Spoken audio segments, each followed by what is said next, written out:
Boa noite, meus irmãos. Boa noite. Que a paz de Jesus esteja em nossos corações.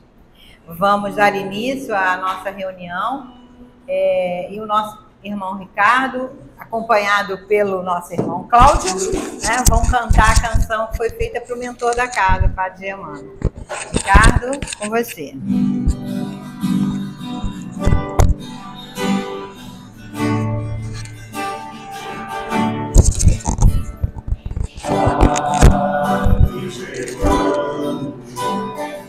Olhai por nós, dai-nos a bênção do Senhor.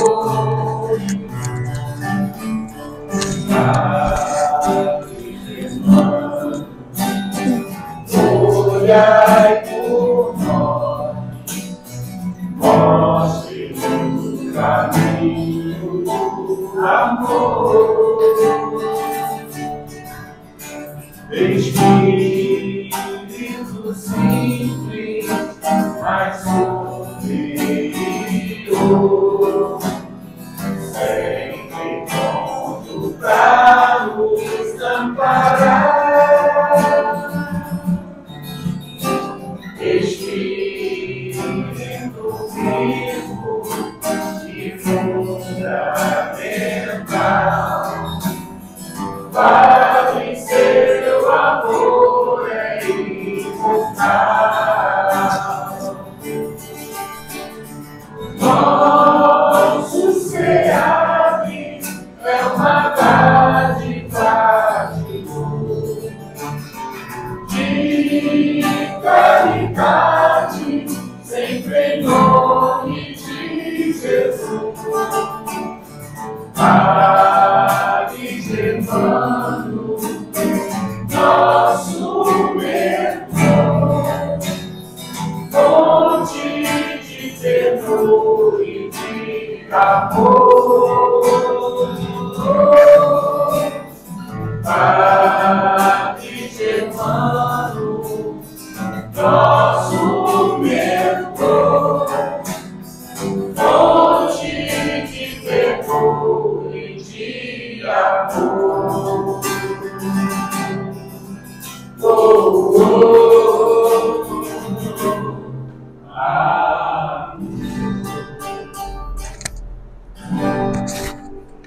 Obrigada, Ricardo. Obrigada, Cláudio. Vamos fazer agora uma página de abertura do livro Episódios Diários. A mensagem é de Joana de Ângeles, né, recebida pelo nosso querido irmão Divaldo Franco, a quem enviamos as nossas vibrações de cura. E o título é Evidência Pessoal. Cada degrau de ascensão que logres, mais te exporá a críticas e ciúmes. Os indivíduos medíocres vibram na mesma faixa de necessidades e de aspirações, porque se confundem na vacuidade. Não toleram aqueles que se destacam e granjeiam notoriedade. A evidência financeira, social, cultural ou de qualquer matiz faz-se pesado fardo sobre os ombros de quem a conquista. A inveja dos frívolos segue-lhe os passos, intentando diminuir-lhe o brilho e armando ciladas sob o amparo da calúnia bem trabalhada. Todos os homens que se destacam na comunidade são convidados a pagar alto tributo aos que permanecem na retaguarda. Procurem agir, olha o conselho agora, né? Procurem agir com modéstia, sem te deixares empolgar pelo brilho das situações relevantes, poupando-te de certo modo ao azedume e à perseguição dos insensatos.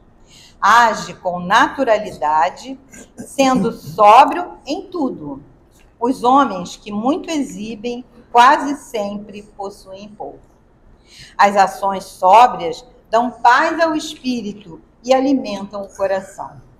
Não te procures sobrecarregar com o supérfluo que os destaques humanos impõem, a fim de que isto não te perturbe a vida. Se atraíres, mesmo inconscientemente, a inveja dos enfermos, receberás altas cargas de energia negativa que te poderão alcançar. Teus atos bons não necessitam de ser conhecidos para que se façam comentados e adquirir valor. Eles são valiosos, embora desconhecidos. Descarta, portanto, quanto possível, a evidência pessoal, que é o título aqui dessa mensagem, né? E quando as circunstâncias o exijam, não lhes vistas a pesada e fulgurante indumentária, mantendo-te simples e puro de coração, mediante o que permanecerás feliz e sem amarras com a transitoriedade das situações. Então, assim, grande mensagem aí, né? Principalmente para os vaidosos, né? E orgulhosos. Fica aí a mensagem, vamos refletir, né? Sobre ela e não vamos nos alongar para que possamos aproveitar ao máximo, né, o estudo desta noite. Vamos fazer a nossa prece agora nesse momento, elevando o nosso pensamento ao alto, pedindo sempre a Deus, nosso Pai Criador, a Jesus, nosso Mestre querido, a Germano, mentor espiritual desta casa, e a toda a sua falange de trabalhadores que nos envolvam e nos assistam nas nossas necessidades. Entramos nesta casa esta noite buscando alguma coisa, ou estudo, ou conforto espiritual, ou passe, água fluidificada. Mas aquilo que precisamos, com certeza, a espiritualidade já percebeu e está atuando sobre nós. Tenhamos fé e confiança que, na medida do possível, do merecimento, receberemos tudo aquilo que precisamos, mas também temos que agir para isso, né? E nesse momento pedimos também por todos aqueles a quem nós colocamos ali os nomes. São entes queridos, amigos, que necessitam de socorro e que de alguma forma, através da prece, vão ser tocados e tratados, com certeza.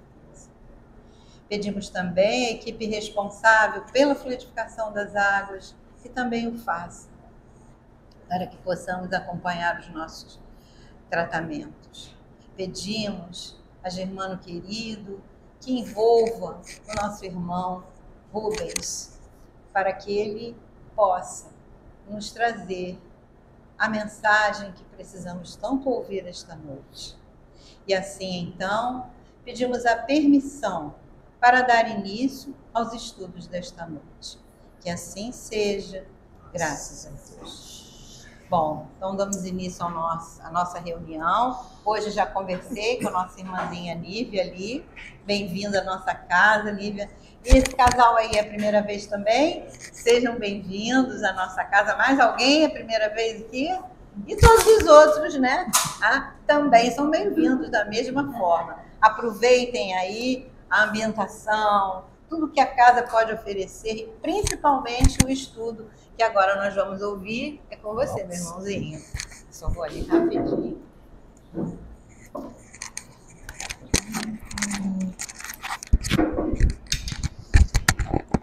A cápsula da luz. Assim tá melhor. Agora foi. Boa noite a todos. Uma grande alegria estar aqui no Aprendizes do Bem mais uma vez, agradecendo sempre ao convite e a calorosa recepção que eu sempre tenho nessa casa. Sinto muito confortável, muito bem, muito feliz de estar aqui e é uma gratidão enorme sempre. Acho que a coisa que mais precisamos fazer na vida é agradecer. Já temos tudo dados por Deus e quando ainda recebemos o abraço amigo, é absolutamente maravilhoso. Eu sou Rubens Almeida, trabalhador do Lar Paulo de Tarso, em Copacabana, trabalhador também na nossa federativa, o CERJ, Conselho Espírita do Estado do Rio de Janeiro. Aqui convido a vocês a conhecer nossas instalações, conhecer nosso site, nossos trabalhos. Agora, depois do Carnaval, tudo no Rio de Janeiro depois do Carnaval. Vamos começar trabalhos de curso, alguns eventos, e vocês podem acompanhar lá no nosso site, Tá? É bem fácil de achar. Sem querer te atrapalhar, eu cheguei lá algumas vezes, fiz algumas palestras lá. A Paulo de Tarso ali, Sim, sim, sim. Queridas amigas. Que bom que você conhece lá. Que bom. Já foi no Solar também? Já foi lá na escola, no Solar? Já foi na escola, no Solar? Não, mas eu conheço o trabalho da Centro, que é maravilhoso. É muito, muito interessante. Mas eu já fui fazer umas 3 palestras, fui cantar algumas vezes. Muito bom, muito acolhedor. Bom, feliz que temos esse intercâmbio. E ele está tocando aqui, falando aqui, eu falei da escola, é que o Lar Paulo de Tarso, o centro que eu trabalho, nós temos uma escola no Pavãozinho Cantagalo, de tempo integral com 400, esse ano passado foram 430 crianças, em tempo integral, alimentação, o ensino curricular e a parte da tarde, esporte, música, lazer, teatro, arte, tudo que uma escola tem que fazer. Tem trabalho no dia também, alimentação. Tem muitos trabalhos, finais de semana para todo o morro, é um trabalho muito grande, muito interessante. E também convido vocês a conhecer Solar Menino de Luz, vão lá no site, vocês vão ver que é um trabalho de educação absolutamente maravilhoso e é como se fosse um oásis no meio dessa dificuldade que nós temos na educação, ter escolas assim, como tem outras casas que às vezes nós vamos frequentar e conhecemos, que tem um trabalho de educação muito importante, e isso é necessário para as nossas vidas. Com educação já é difícil, imagine sem educação, né? Sem um mínimo de cultura para o povo. Bem, eu tive a alegria de poder escolher o tema de hoje e escolhi Jeremias e os falsos profetas. Por que escolhi Jeremias e os falsos profetas? Foi muito interessante porque na semana passada eu fiz essa palestra no CEI Birajara, Centro Espírita Ibirajara, no Andaraí, e a dirigente do centro, que nós somos amigos há muito tempo, ela falou: Rubens, eu tenho uma palestra para você. Eu falei: tá bom. Vai falar dos falsos profetas, mas eu não quero que fale só dos falsos, não. Fale do Jeremias. Por quê? Quando nós vamos lá no capítulo 21 do livro do Evangelho segundo o Espiritismo, nós temos lá: haverá falsos cristos e falsos profetas. Eu já fiz palestras sobre falsos cristos e falsos profetas, eu acho que no mínimo 10 vezes. No mínimo. E sempre, quando me dão a bibliografia, capítulo 21, do item 1 ao item 10. Sempre. Vou perguntar qual bibliografia que vocês querem? Não, fala do item 1 ao item 10. Tá bom, sempre falei do item 1 ao item 10. Quando me deram a oportunidade de falar do 11 para frente, fiquei muito feliz.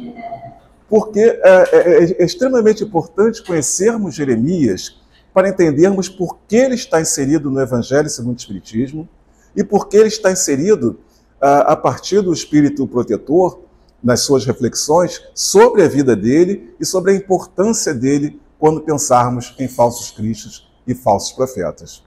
Falsos cristos e falsos profetas que campeiam no mundo. Mas vejam bem, estamos estudando o Evangelho segundo o Espiritismo, especificamente na palestra de hoje, e nós vamos ver que em todas as Escrituras, desde lá de Gênesis até Apocalipse, existe uma grande preocupação com a questão falsos profetas.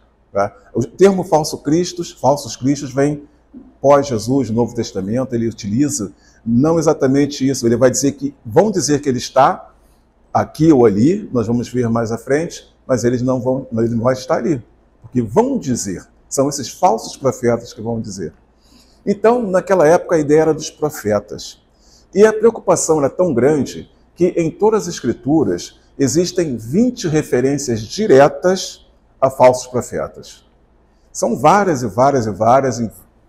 vai permeando todas as Escrituras sagradas, e duas são muito interessantes, que é Deuteronômio 13, que vai dizer: adverte contra os profetas que conduzem à idolatria. Aqueles falsos profetas que nos faz desviar do caminho da lei de Deus. Aqueles falsos profetas que nos faz olhar qualquer coisa que seja diferente de Deus e colocarmos ali o foco da nossa fé, da nossa vontade, dos nossos interesses e da nossa energia mesmo. A ideia da idolatria, ela é terrível. Normalmente falamos muito de idolatria, falamos em ídolo, colocando numa coisa muito secular. Nós temos ídolos na música, ídolos no esporte, ídolos de vários e vários e vários.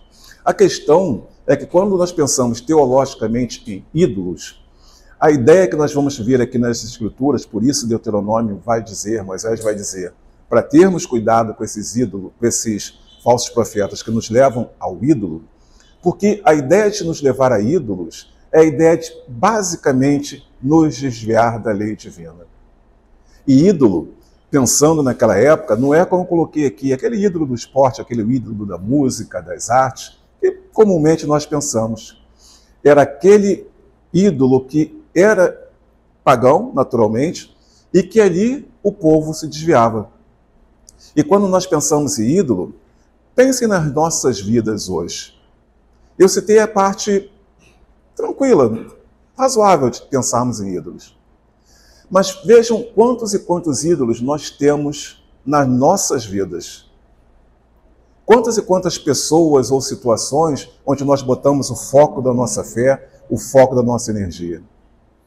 Isso desde nossas mulheres ou os maridos, filhos ou filhas, trabalho, dinheiro. Tem pessoas que têm o dinheiro, as posses, a matéria como um grande ídolo. Por isso tem a referência, não servir a Deus e a Mamon, que era a referência da riqueza no sentido idolatria. Então, é esse sentido que vai falar ali em Deuteronômio. E também tirei de João, primeira carta a João, no capítulo 4, quando ele vai dizer que ele vai aconselhar aos crentes a testar os espíritos para discernir se são de Deus, se eles vêm de Deus. Por quê? Quantos e quantos espíritos vêm nos trazer, e isso já logo, desde o início, quando nós falamos de falsos ídolos, falsos profetas, aqui ou ali, não estamos falando de uma determinada igreja, de uma determinada congregação. Estamos pensando em todas, sem exceção. Todas. Por quê? Quantas e quantas vezes nós não vemos em qualquer tipo de congregação, em qualquer tipo de igreja. Igreja, sempre que a gente pensar em igreja, a palavra no grego era congregação, assembleia, onde pessoas se reúnem com um foco, com uma missão ou com um sentido. É o que nós fazemos aqui.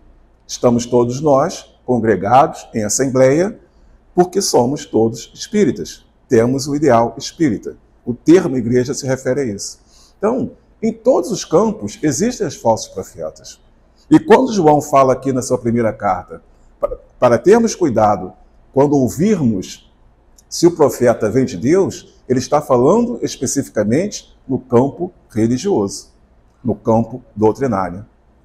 Porque nós vamos ver, eu tenho certeza que vocês já ouviram, várias e várias pessoas em qualquer assembleia, em qualquer tipo de congregação, que fala muito bem, que encanta as pessoas quando fala, envia ou fala mensagens maravilhosas, mas que se nós percebermos, e os Espíritos vão falar muito sobre isso no Livro dos Espíritos, e em várias e várias mensagens, desde a época de Kardec, vários estudos, que são vazias. É muito bonita, muitas palavras agradáveis ao ouvido, muitas palavras rebuscadas, mas que se nós pensarmos, ela não tem a mensagem divina. Ela não tem o que é mais importante dentro de qualquer discurso doutrinário, religioso, dogmático, não importa, que é a mensagem divina.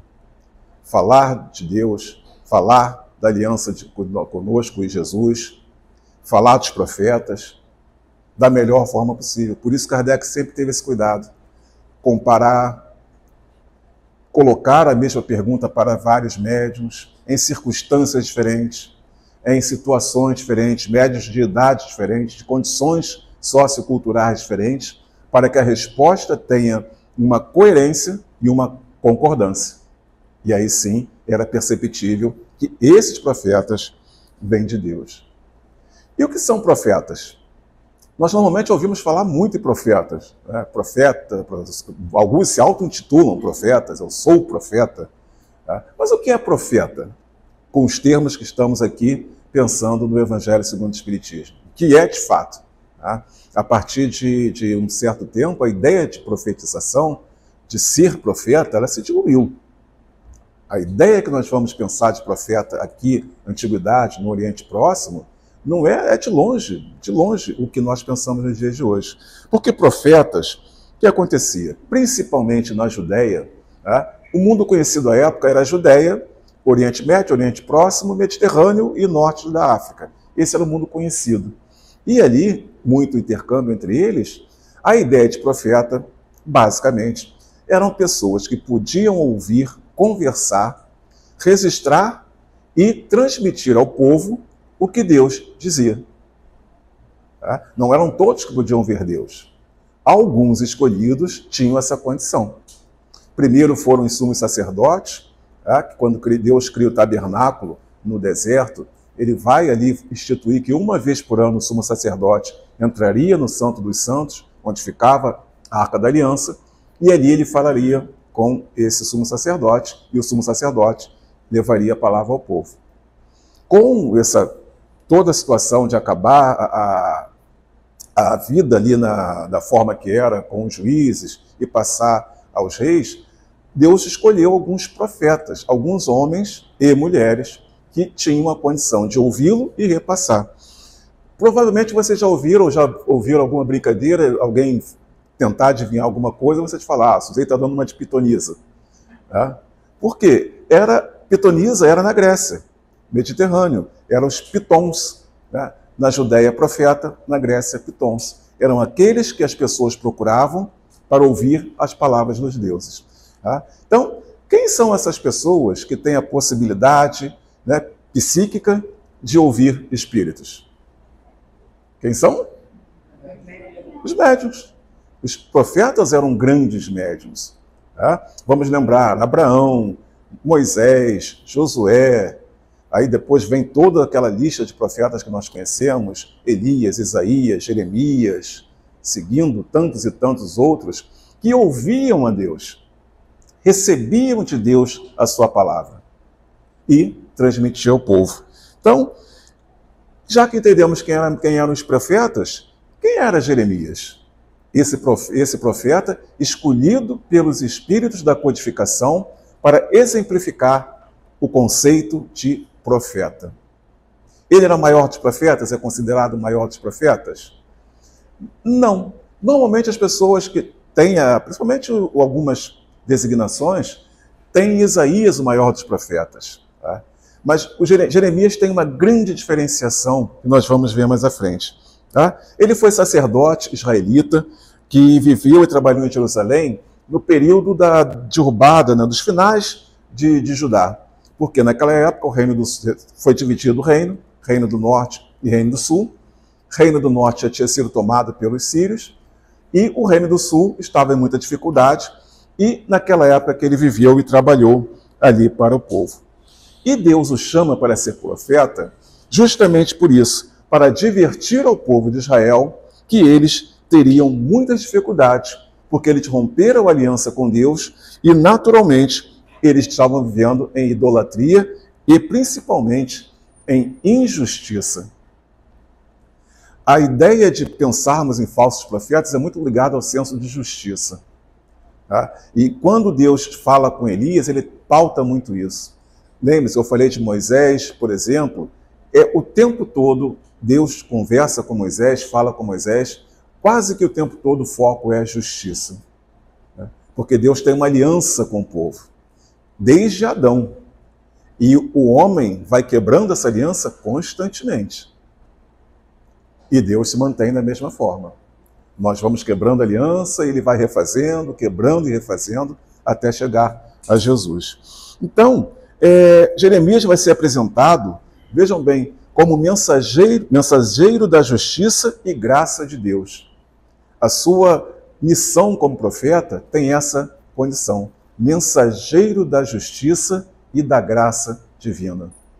Percebam quanto esse homem foi grandioso na sua condição, o quanto ele teve, por Deus, pela sua graça, a grande importância. E ele vai ter essa diferenciação que eu falei para vocês, que é muito importante. Deus não vai chamar Jeremias para ser o profeta do povo de Israel. Deus vai chamar Jeremias para ser, além do profeta do povo de Israel, natural, todos os profetas eram para o seu povo, Deus vai chamá-lo para ser profeta das nações, de todas as nações. Então, nós vamos ver o quanto Jeremias foi um grande profeta. Tá? Jeremias, o nome no hebraico quer dizer o Senhor exalta. Naquela época, os nomes não eram como nós temos hoje em dia. Alguém tem o nome porque é o nome do cantor, alguém tem o nome porque o pai é o nome do pai, ou porque o pai quis, enfim. Naquela época, as pessoas tinham seu nome por alguma razão de fato, porque nasceu ou foi concebido de alguma forma, porque nasceu em algum lugar, porque foi considerado um milagre de Deus, ou pela cor do seu cabelo, por exemplo, como Esaú. Jacó, pela mesma situação, Jacó tem o nome de Jacó, porque ele nasce com a mão segurando o calcanhar do seu irmão. Quer dizer, era uma representatividade, o nome era muito importante, porque representava alguma coisa com relação à sua vida, ao seu arrependimento. E interessante que ele é conhecido como profeta chorão. Por que profeta chorão? Porque ele, por muitos anos, ele pregou algo que é muito importante. Ele pregou o arrependimento. E vejam o quanto é importante a ideia de ter e pensarmos no arrependimento. Elias, ele passou toda a sua missão pregando o arrependimento. Elias. Tá? Chegamos aqui em Jeremias, a mesma coisa. E vários outros profetas pregaram o arrependimento. Quando chegamos em João, João passa toda a sua missão pregando o arrependimento. Toda a sua missão. Toda a sua missão, João estava lá dizendo com a sua voz forte, firme, na beira ali, no vão do rio Jordão, muito bem especificado.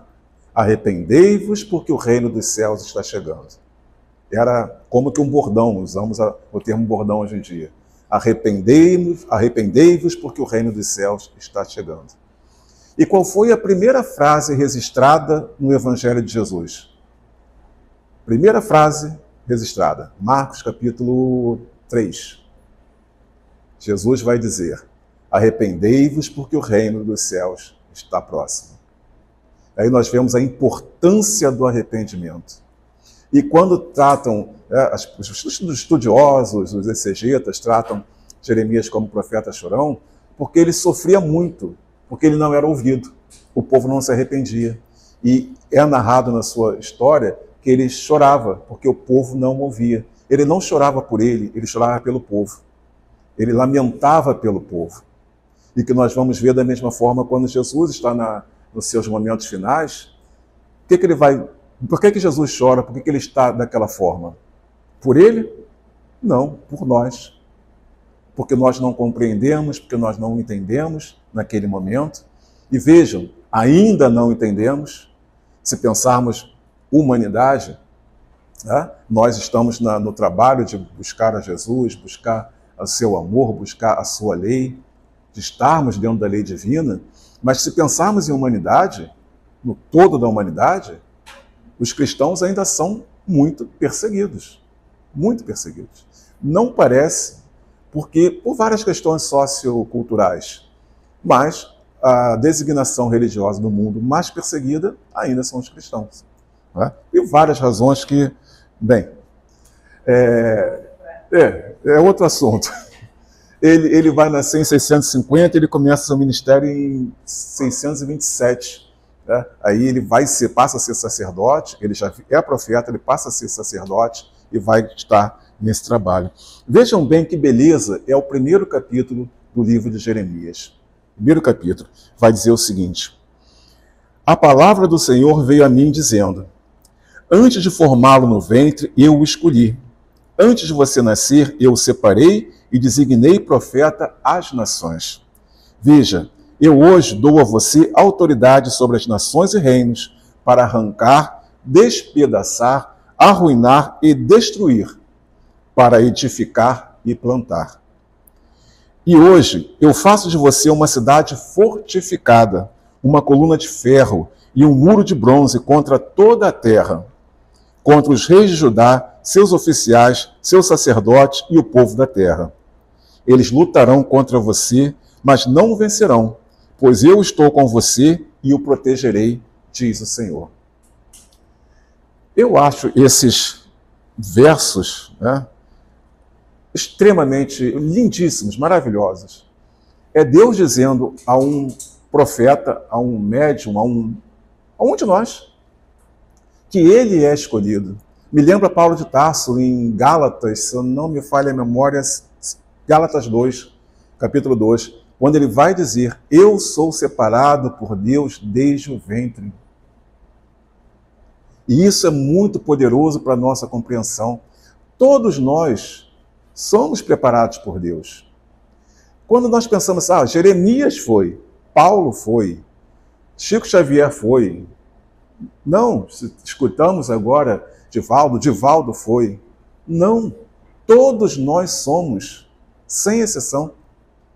Cristo, quando faz a grande comissão, quando ele vai ter sua ascensão aos céus, ele deixa uma mensagem simples, reta, direta, que não tem motivo ou razão para interpretação. Vos dou autoridade para levar o evangelho a todos os seres, a todo canto da terra. Autoridade dada por Cristo. Quem estava ouvindo naquele momento? Os apóstolos, os discípulos mais próximos e todas as pessoas que estavam ali em volta. Jesus não disse isso escondido para os 11. Ele não disse isso só para Paulo de Tarso. Ele disse a todos que já o seguiam e a todos que estavam ali ouvindo. Levar o evangelho a todas as pessoas e a todos os cantos da terra. E quando nós vemos essa potência de designação que Deus dá para Jeremias, nós vamos entendendo por que ele está no Evangelho segundo o Espiritismo. Porque ele está num assunto e num ponto tão importante da codificação que Jesus prometeu que nos traria. Né? Vejam bem, Deus diz a ele: você vai ser profeta das nações, você vai ter autoridade sobre as nações. Vejam, Deus diz para ele: você pode destruir, mas depois você vai plantar e vai edificar. Destruir a idolatria, destruir a injustiça, destruir a maldade. E a partir dessa destruição, edificação, frutos. Por quê? Alguma coisa no universo, alguma coisa na criação divina simplesmente acaba? Acaba? Não. Tudo se transforma. Tudo tem um motivo, uma razão de definhar, de aparentemente acabar. Quando nós vamos ver leis de destruição, o que nós percebemos? É necessário que muitas coisas se destruam para que outras floresçam, para que outras se criem. Isso é ciência. Nós formos ver em química, por exemplo, você elimina 2 elementos, 2, 3 elementos, eles vão ser eliminados. Por quê? Vai surgir um outro. Né? Vamos estar lá o oxigênio e o hidrogênio. A ideia é que eles se juntando, H2O, eles vão se juntar e vão se transformar em outro tipo de elemento. Assim é o pensamento que Deus vai dar. E vejam, mais ainda, ele vai fazer de Jeremias uma cidadela fortificada, né, de bronze, muros altos, para lutar contra a injustiça, para lutar contra a idolatria. Aí, mais uma vez, voltamos a Paulo de Tarso, quando ele fala da indumentária que precisamos ter, capacetes, couraça, tudo pela fé, pela graça, porque precisamos lutar. Precisamos estar preparados para essa luta contra a idolatria e contra a injustiça. Então, nós percebemos que este profeta era extremamente importante. A vida dele foi extremamente importante. Ele vai sofrer muito, ele vai ser muito humilhado. Cada vez que ele ia pregar ao povo o arrependimento, ele era mais humilhado. Chegou a ser jogado num poço de lama para morrer. Existia naquela época tipo espécies de poço de betume, lama, alguma coisa assim que segurava para as pessoas para morrer. E ele foi salvo por um gentio, ele foi salvo por alguém que não era da tribo do povo de Israel. Mas o resultado disso qual foi? Passado um certo tempo, o povo do norte, o reino do norte, foi levado pelos babilônios, ele foi derrotado também. Babilônios sul, Assírios norte, ao contrário, Assírios norte. Babilônia Sul, e simplesmente o templo é derrubado. Ele pregou o arrependimento, pregou várias e várias vezes, o povo não se arrependeu, o povo desdenhou dele, zombou dele, tentou matá-lo, e o resultado foi que, como Deus tinha colocado, eles iriam sofrer. Então, vejam a força de um profeta, a autoridade de um profeta. E é por isso que ele está aqui, para deixar claro e para nós entendermos muito bem quem são os falsos profetas. Mais uma vez, que estão todos especificados como eles se comportariam nas Escrituras, e hoje em dia nós vemos claramente como eles se comportam entre nós. Nós percebemos que os falsos profetas estão até os dias de hoje entre nós. E quando o Espírito Luoz, em 1861, vai tratar sobre isso, aí vem o capítulo, item 11 para frente, especificamente ele vai analisar Jeremias capítulo 23, que ele vai tratar exatamente dessa questão, e ele vai fazer esse comentário sobre alguns pontos.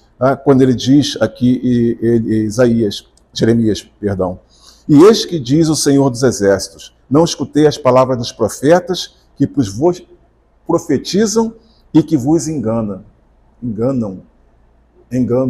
Não permitam ser enganados. Ele vai dizer também, qual dentre estes falsos profetas assistiu ao conselho de Deus?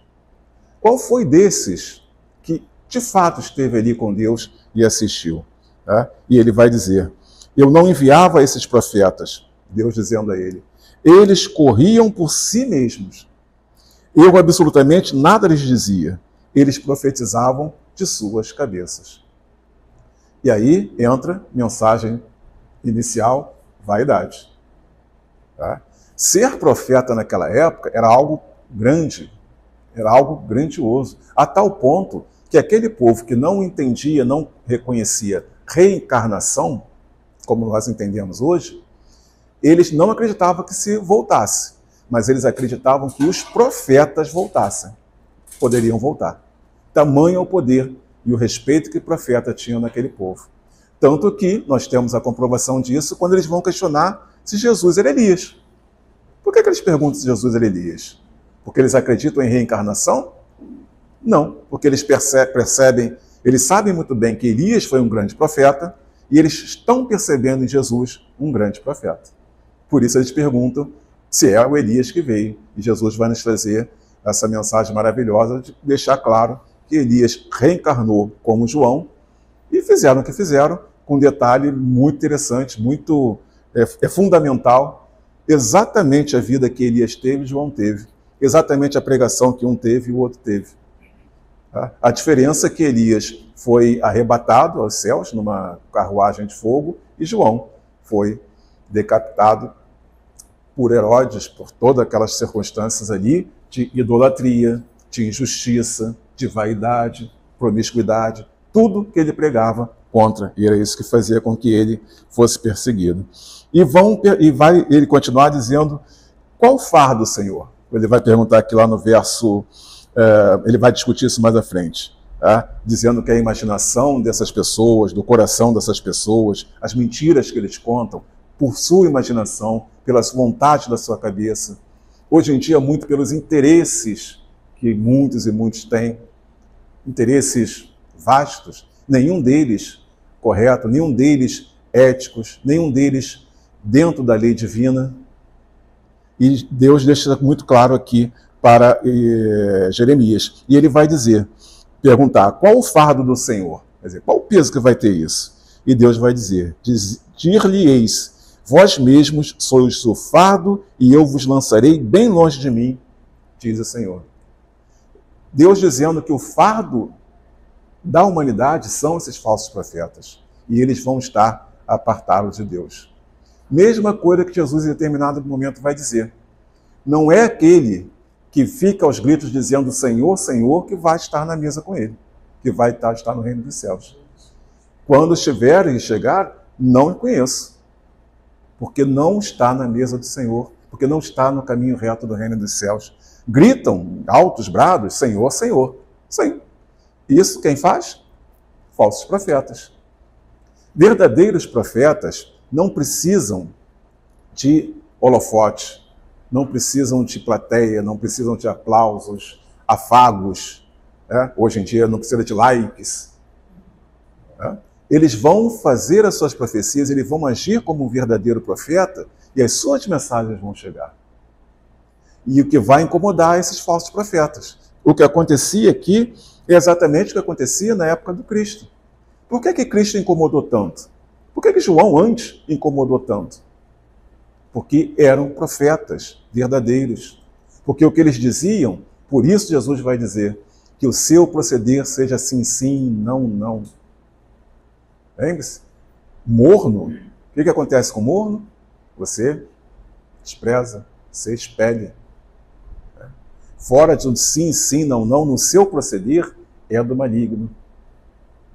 Se por um acaso vocês me veem, naturalmente vocês me veem aqui pregando, palestrando, falando sobre justiça, sobre falsa idolatria, e vocês me verem amanhã em outro lugar servindo a Mamon,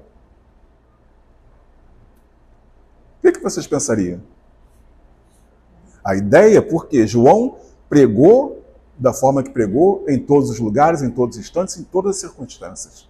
Elias foi assim, Jeremias, Isaías, Malaquias, todos, até chegarmos ao nosso mestre, que tem, desde a sua primeira ação missionária, que é o Sermão no Monte, ele vai ter toda a sua trajetória de 3 anos aproximadamente, sem nenhum momento se desviar da lei de Deus ou mudar o tom da sua mensagem, da sua missão. Era sim, sim, não, não.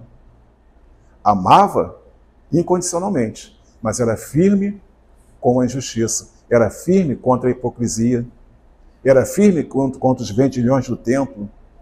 Né? Várias vezes, já em turmas, quando se chega no Evangelho segundo o Espiritismo, quando fala sobre isso, várias vezes escutei pessoas dizendo, não, mas Jesus jamais faria isso, Jesus jamais viraria. Sim, que bom que ele virou, que bom que ele foi muito firme com estes vendilhões do templo, com esses falsos profetas, com essas pessoas que utilizam o templo, vamos pensar que utilizam a casa espírita, que utilizam a Igreja Católica e todas e tantas outras designações para suas vantagens pessoais. Jesus mostrou como nós temos que agir contra essas pessoas. Porque Jesus, naquele momento, ele faz aquilo por 3 motivos básicos. Pela questão da venda dos animais, porque as pessoas tinham que ir para a Páscoa e tinham que fazer suas ofertas. O que acontecia? O sacerdote chegava, olhava, pegava a pomba ou o bezerro ou qualquer animal e dizia, não, isso aqui não está puro não, tinha que ser puro. Aí a pessoa tinha que fazer sua oferta, jogava aquele animal fora e ia comprar mais caro ali na barraquinha do outro vendedor, que era de conluio com o sacerdote. Jesus faz isso porque as pessoas vinham de longe com dinheiro e precisavam fazer um câmbio e eles exploravam as pessoas. Jesus faz isso que as pessoas cortavam o caminho por dentro do templo para não dar simplesmente uma volta, como tem que se fazer, fazendo do templo criado por Deus para estarmos todos nós santificados, cortando o caminho porque não quer andar muito. Foi por isso que Jesus fez a ação que fez e muito, muito feliz de nós termos esse exemplo mais uma vez. Para entendermos que este espaço aqui é sagrado. O espaço do nosso irmão católicos e nossos irmãos ubandistas, os nossos irmãos pentecostais, budistas, não importa. São espaços sagrados que têm que ser respeitados em todas as situações, em todas as questões e em qualquer circunstância. Porque Deus está conosco o tempo todo, em qualquer lugar, em qualquer circunstância. E se a casa é de Deus, temos que respeitar, porque nós não somos falsos profetas. Nós estamos na nossa busca incessante de nos tornarmos estes que vão ser arautos do Cristo, que vão levar o Evangelho para toda a terra. Então ele vai falar várias e várias vezes sobre isso. Por exemplo, as predições por dinheiro. Quantas e quantas pessoas utilizam-se da sua mediunidade para angariar fundos para seu próprio crescimento, para outros fins? Quantos e quantos usam mediunidade para sedução? Pura e simplesmente questão da sensualidade. Podemos perceber várias vezes, em várias situações, que a pessoa tem aquela mediunidade e é atraído pela pessoa, enfim, e se utiliza daquilo, se aproveita daquilo.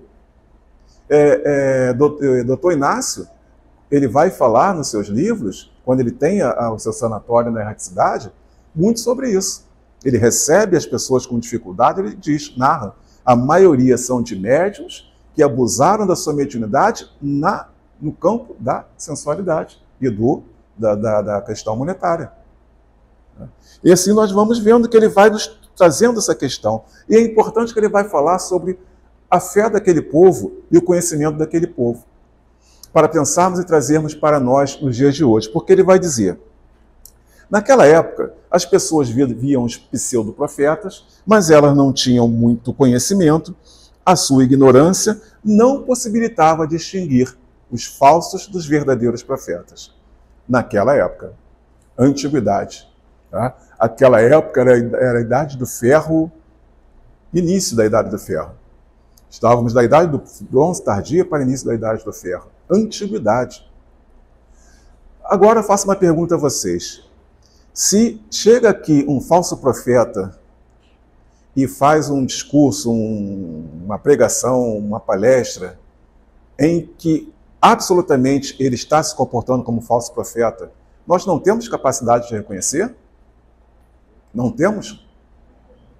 Nós temos a graça do Consolador prometido, nós temos toda a bibliografia espírita, nós temos as Escrituras Sagradas completas, naquela época não existia Novo Testamento, e as pessoas não sabiam ler, a grande maioria não sabia ler. Nós temos a internet, nós temos toda a facilidade possível. Como é que nós vamos nos comparar a eles e dizer que nós fomos enganados porque a pessoa falou muito bem, falou muito bonito, falou 2 horas sem parar e eu fiquei encantado? Voltemos a Kardec. Confira, reflita, compare. É melhor passar uma mentira, certo? Não deixar passar uma mentira do que as verdades. Uma mentira que passe, diz Kardec, os espíritos, é pior que se passe das verdades. Isso é a ação dos falsos profetas e o poder letal que um falso profeta pode ter. E o irmão Lewis, ele ainda vai dizer do perigo dos falsos profetas na erraticidade. O que quer dizer isso? Digamos que eu seja um falso profeta. Eu estou aqui, estou falando aqui com vocês, né? Hoje, com a condição da internet, podemos falar para muito mais pessoas, e estou me comportando como falso profeta, por interesse qualquer. Né? Agora imagine o seguinte, o espírito na erraticidade, quer dizer, o espírito desencarnado. Qual o alcance que esse espírito tem para colocar as suas falsas palavras nas nossas mentes? Eu posso falar aqui com vocês, e vai ficar por aqui e para alguns na internet. Os falsos espíritos, os falsos profetas da erraticidade, eles têm um poder muito maior, porque eles podem se locomover muito mais, eles podem intuir ou inspirar muito mais, eles podem dar situações onde vai fazer as pessoas acreditarem. E pior, nós ainda, espíritas, ainda temos uma dificuldade muito grande de compreender que, apesar de estar muito bem especificado na codificação que o espírito desencarnado tem as mesmas condições do espírito encarnado. Se ele sabe que isso aqui é uma garrafa de água, ele, quando desencarnar, vai continuar sabendo que é uma garrafa de água aqui, amarelinha, laranja, tal. Ele não vai saber mais quando desencarnou. Aquela coisa que nós sempre brincamos, que o sujeito, quando morre, fica todo mundo lá no enterro. Ah, fulano é tão bom. O sujeito nunca prestou. Nunca. Aí chegou naquela época, era bom? Aí temos essa ideia ainda, que o espírito desencarnado sabe mais que o encarnado. Não. Eles têm mais possibilidades, sim. Mas é muito do livre-arbítrio de cada um. Se ele já não tem a sua condição moral apurada aqui, vai estar apurada lá? Não. Eu já entrei em questionamentos com relação a isso. Um encarnado colocou uma determinada situação, né, doutrinária, e outra pessoa vai dizer, mas o espírito tal disse que não é assim. E esse encarnado vai dizer, não, mas os cientistas já provaram, está aqui provado por A mais B que é assim. Ah, mas o espírito desencarnado disse que não. Aí parou essa discussão. Ele tem bom senso, não discutiu. O que Kardec disse? Se a ciência provar, vá com a ciência. É aquela questão, fica muito claro. Vão existir os espíritos pseudo-sábios. Os espíritos brincalhões, os zombeteiros, os que vão utilizar-se de nomes famosos, que vão fascinar médiuns famosos, e nós precisamos ter esse cuidado, de que se esses espíritos, vamos lá para João, se eles são de Deus, se o que eles estão dizendo são de fato da codificação, são de fato das escrituras, da Boa Nova. Sempre, e sem exceção, qualquer palestrante, escutem o que ele está dizendo, o que eles estão dizendo, escutem, guardem os pontos, e se não for perceptível, confira na codificação, confira nas escrituras. Não se enganem porque ele fala muito bem, não se enganem porque ele está com um terno muito vistoso, ou porque é muito famoso. Não se enganem. Deus, Jesus, nos deu autoridade para isso. Kardec nos dá autoridade para isso quando ele diz, não se coloque da mesma, chegou ali e passe. Não, confira, vai de novo, pergunta novamente. Por quê? Porque se nós não tivermos esse cuidado, qualquer coisa vai passar, qualquer coisa vai ser espalhada. E temos exemplos vários por aí. Poderíamos, com o tempo, citar vários de situações onde existe agora com a internet, então, a mensagem é colocada ali, tá?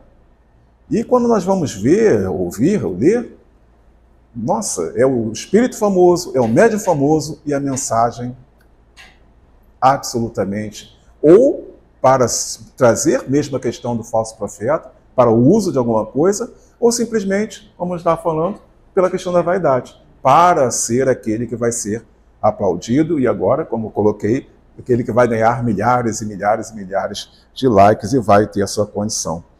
E quando nós vamos pensar em verdadeiros profetas, vejam uma coisa, o que eu falei para vocês, desde Abraão, Moisés, passaram pelos profetas, até chegar ao grande profeta Jesus, né? O grande profeta, o grande sacerdote, o grande, o maior de todos. Jesus vai proferir o sermão profético, né? O sermão profético é um dos 4 principais sermões que nós temos no Novo Testamento. Sermão do Monte, Sermão dos 8 Ais, Sermão Profético e Sermão do Cenáculo, entre tantos que Jesus proferiu.